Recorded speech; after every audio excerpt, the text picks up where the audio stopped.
E aí galera, tudo bom? Estamos aqui de novo para mais uma videoaula. Hoje nós vamos falar sobre atrito, força de atrito, ok? Então a gente está falando sobre leis de Newton, a gente falou sobre as principais forças da lei de Newton, peso, normal, tração, força elástica. Falta eu abordar um pouquinho com mais detalhes força elástica, eu vou ter esse momento, mas hoje nós vamos falar sobre força de atrito.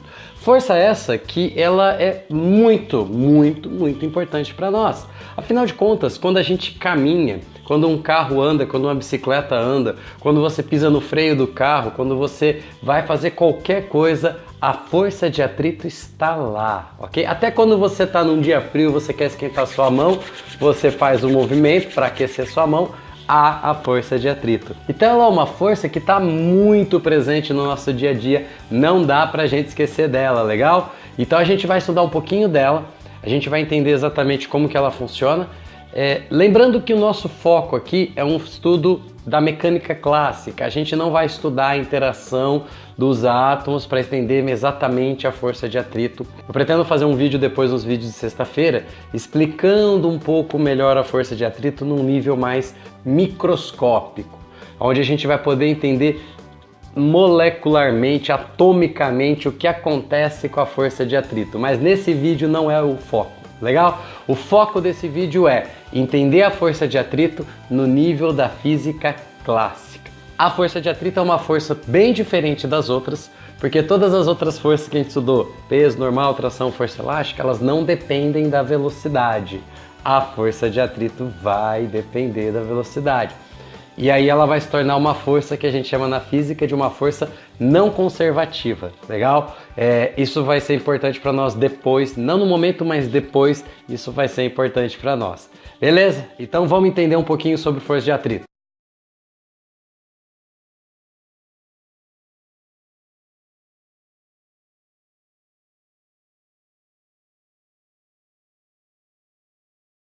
Então vamos lá. Toda vez que eu falo de força de atrito, eu preciso entender o seguinte. Eu tenho um bloco aqui e eu tenho uma superfície. Esse bloco está em cima dessa superfície. Teoricamente, classicamente, nós diríamos que se essa superfície for perfeitamente lisa, não haverá atrito entre o bloco e a superfície. A gente costuma fazer uma analogia aqui com a superfície de gelo, que é bem lisa e o atrito é bem pequeno. Classicamente, então, o atrito vem do quê? Quando a gente dá um zoom nessa superfície, no ponto de contato entre o bloco e a superfície, a gente percebe que elas não são lisas, elas têm ranhuras, rugosidades. Classicamente, a gente diz que essas rugosidades é as que geram a força de atrito, certo? Então, o atrito vem das imperfeições dos contatos com a superfície. Beleza? É lógico que é um pouquinho mais complicado que isso. Nós temos átomos, tanto no corpo de cima como na superfície embaixo, que interagem eletrostaticamente, mas enfim, não vamos entrar nesse mérito agora. Então, quanto mais rugosa for a superfície, a priori, maior será o atrito gerado. E aí tem uma coisa interessante sobre o atrito, porque quando nós falamos de força de atrito, nós temos que entender que existem dois momentos em que nós temos que estudar a força de atrito. O primeiro momento é quando o corpo está estático. O que é um corpo estático? É um corpo que está parado. Ou eu vou colocar aqui de uma forma diferente. Eu vou colocar o estático como sem escorregar. Isso para nós vai ser relevante. Ao invés de ser sem se mover, nós vamos colocar sem escorregar. Porque o atrito estático ele surge quando um corpo que está em cima de uma superfície, ele não escorrega nessa superfície. Quando eu coloco um corpo em cima de uma mesa, por exemplo, essa caneta em cima dessa folha de papel, e ele não escorrega sobre a folha de papel, nós teríamos o atrito estático. Obviamente, nós precisamos lembrar que o atrito estático, a força de atrito estático vai surgir se houver um negócio que nós chamamos de tendência ao escorregamento. Como assim? O corpo tende a escorregar, né? Não basta ter o corpo em cima de uma superfície para ter a força de atrito estático. Tem que haver uma tendência a escorregar, ou seja, se não houvesse essa força de atrito, o corpo escorregaria. Essa caneta sobre essa superfície não tem força de atrito estático, porque se mesmo que não houvesse atrito, ela permaneceria parada. Então, nós falamos de atrito estático sempre que há uma tendência ao escorregamento. Tendência porque não vai escorregar, senão não seria atrito estático. Uma coisa importante, o atrito estático, ele é variável. Como assim ele é variável? Se você aplicar uma força de 10 newtons e esse corpo não escorregar, significa que houve uma força de atrito no sentido oposto, obviamente, porque senão o corpo escorregaria, e essa força de atrito vai valer o mesmo valor da força que eu apliquei. Porque, primeira lei de Newton, para que um corpo permaneça em repouso, a força resultante tem que ser igual a zero. Se eu apliquei uma força de 10 newtons e o corpo não escorregou, é porque o atrito valeu 10 newtons. Se eu aplicar uma força de 20 newtons e o corpo ainda assim não escorregar, é porque o atrito valeu 20 newtons.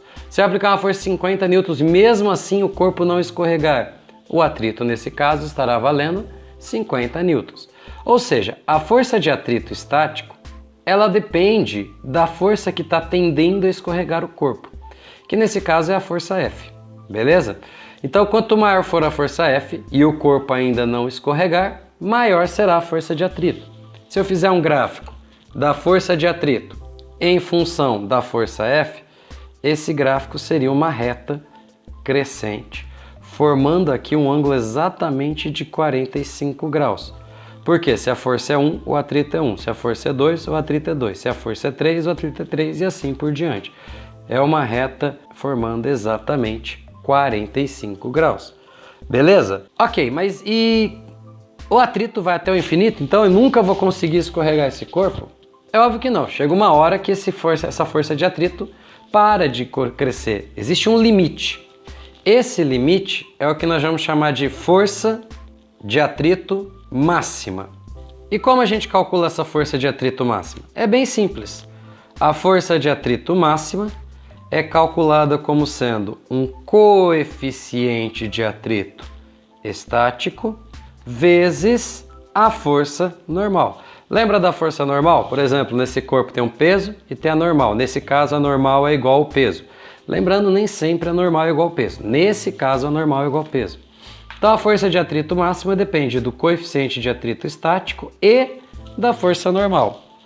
Quanto maior for o coeficiente de atrito, maior será a força de atrito máxima. Aí você vai me perguntar, e o que é esse coeficiente de atrito estático? Isso é uma grandeza que vai depender da mesa, da superfície onde o corpo está, mas também vai depender do corpo. Eu vou fazer um vídeo depois mostrando que a mesma superfície, só que com objetos em cima diferentes, geram-se coeficientes de atrito diferentes, beleza? Então, depende não só da superfície, como também depende do objeto que está em cima da superfície. Legal?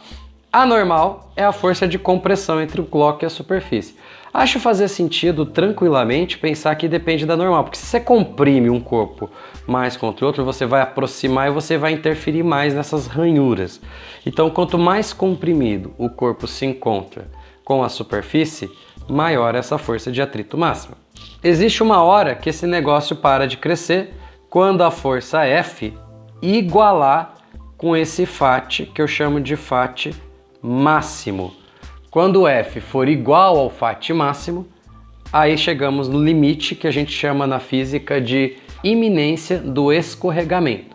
Iminência de escorregamento é o corpo está prestes a escorregar, ele não começou a escorregar, mas qualquer acréscimo dessa força faz com que o corpo inicie o escorregamento e aí nós vamos ter o próximo tipo de atrito, que será o atrito dinâmico ou cinético. O atrito dinâmico, também pode ser chamado de atrito cinético, ele é diferente. Como eu disse, o atrito estático ele depende da força que eu estou aplicando, por isso que o gráfico é uma reta crescente. Se eu aplico uma força de 10 newtons, a força de atrito vai valer 10 newtons, até o limite da força de atrito máxima, que depende do coeficiente de atrito estático e da normal. O atrito dinâmico, ele já acontece quando tem escorregamento. E aí, o que acontece, se o corpo já está escorregando, não há mais a tendência, há de fato o escorregamento. E a diferença principal dele é que ele não é variável, ele é constante, ele sempre tem o mesmo valor. Se eu fizer o cálculo, qual o valor da força de atrito dinâmico? A força de atrito dinâmico é um coeficiente de atrito, só que dessa vez é um coeficiente de atrito dinâmico, pode ser também chamado de atrito cinético, vezes a normal. É bem parecida com a anterior, só que muda o coeficiente de atrito. Aqui eu tenho um coeficiente de atrito estático, aqui eu tenho um coeficiente de atrito dinâmico. E ela sempre vai ter o mesmo valor. Então vamos imaginar que nesse caso, o meu corpo já esteja escorregando. Então a força de atrito dinâmico, ela é constante. Independente da força que eu aplicar, a força de atrito dinâmico sempre terá o mesmo valor. Se eu juntar esse gráfico com esse gráfico, eu teria um gráfico mais ou menos assim.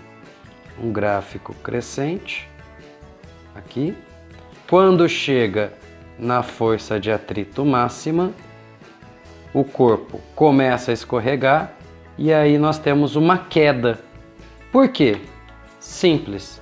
O coeficiente de atrito dinâmico, ele é menor que o coeficiente de atrito estático. Ou seja, é mais difícil você pôr um corpo para começar a escorregar do que manter esse corpo escorregando. Talvez isso numa experiência prática do seu dia a dia você já percebeu. Você tem um corpo que você vai empurrar, uma geladeira, uma caixa, qualquer coisa. A hora que você começa a empurrar para fazer com que ele comece a escorregar, é muito mais difícil depois que ele começou a escorregar. Ele começa a escorregar, parece que ele fica mais leve. O pessoal fala, o peso que influencia. Olha, peso não influencia de forma direta na força de atrito. Mas o peso não é igual a normal? Pode ser. Nós vamos ver situações onde o peso não é igual a normal e a normal não tem relação nenhuma com o peso, sendo assim o atrito não depende do peso e aí nós temos um problema totalmente diferente. Então cuidado, quando eu falar de força de atrito, ela depende do coeficiente de atrito e da normal. Lógico, se for uma superfície horizontal plana, horizontal, a normal vai ser igual ao peso se não houver mais nenhuma força vertical sobre o corpo, beleza?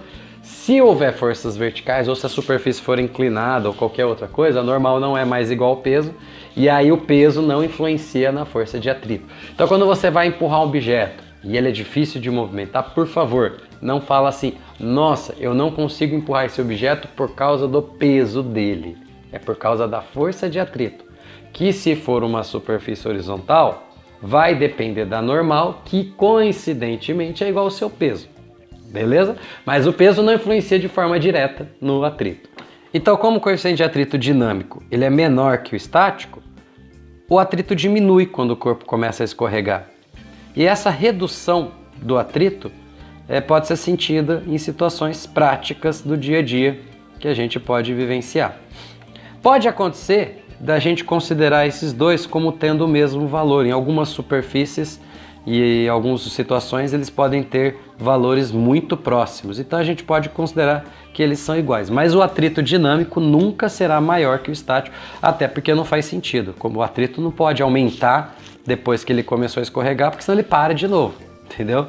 Então o atrito dinâmico ele é menor que o estático ou no máximo ele pode ser igual. Beleza? Agora faltou falar uma coisa. Para onde eu represento a força de atrito?